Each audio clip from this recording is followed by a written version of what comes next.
কেন্দ্রীয় শ্রম কোড বাতিলের দাবিতে দেশজুড়ে ডাকা সাধারণ ধর্মঘটের সমর্থনে দক্ষিণ দিনাজপুরের বংশীহারিতেও পথে নামেন বামপন্থী শ্রমিক সংগঠনের কর্মীরা। পিকেটিং চলাকালীন পুলিশের সঙ্গে বচসায় জড়িয়ে পড়েন সিপিআইএমের বংশীহারি এরিয়া কমিটির সদস্য মাজেদার রহমান। অভিযোগ, বচসার এক পর্যায়ে তাকে চড় মারেন বংশীহারি থানার আইসি অসীম গোপ। পরে মাজেদারকে গ্রেপ্তার করে থানায় নিয়ে যায় পুলিশ। ঘটনার প্রতিবাদে থানার সামনে বিক্ষোভ দেখান বাম কর্মীরা এবং পুলিশের ভূমিকার নিন্দা করেন। বালুরঘাট ও বংশীহারি দুই জায়গাতেই বন্ধকে ঘিরে জনজীবনে প্রভাব পড়ে। রাস্তায় সরকারি বাস চললেও যাত্রী ছিল হাতে গোনা। বেসরকারি বাসের দেখা মেলেনি বললেই চলে।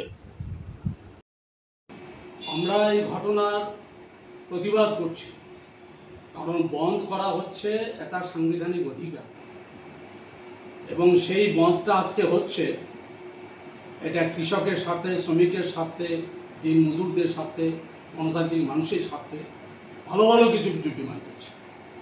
অথচ এই বন্ধকে কেন্দ্র করে পুলিশের কাজ করবে, যারা যারা করছে তারা তাদের কাজ করবে।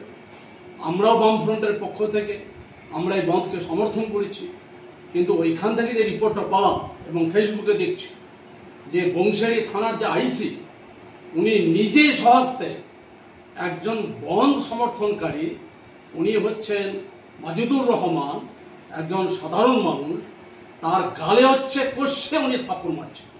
এটা কি উনি করতে পারেন? আমরা আমাদের পার্টি ভারতের কমিউনিস্ট পার্টি মার্ক্সবাদীর পক্ষ থেকে, এই দক্ষিণ দিনাজপুর জেলা কমিটির পক্ষ থেকে এবং বামফ্রন্টের চেয়ার হিসাবে আমি বলছি যে অত্যন্ত এটা উনি একটা নিন্দাজনক একটা কাজ করেছেন। আমরা তার নিন্দা করছি এবং প্রতিবাদ করছি, এবং আমাদের মনে হচ্ছে যে এই অসীম গোপ উনি প্রমাণ করে দিচ্ছেন যে উনি টিএমসি পার্টির কতটা ভক্ত এবং এই টিএমসি সরকারের উনি দলদাস কতটা পাছাটা, এইটা উনার মধ্য দিয়ে আজকে প্রকাশ পাবে। উনি যতদিন পর্যন্ত ক্ষমা না চাইবে ততদিন পর্যন্ত এই পাছাটা আইসি অসীম ঘোষের বিরুদ্ধে আমাদের আন্দোলন থাকবে বামফ্রন্টের।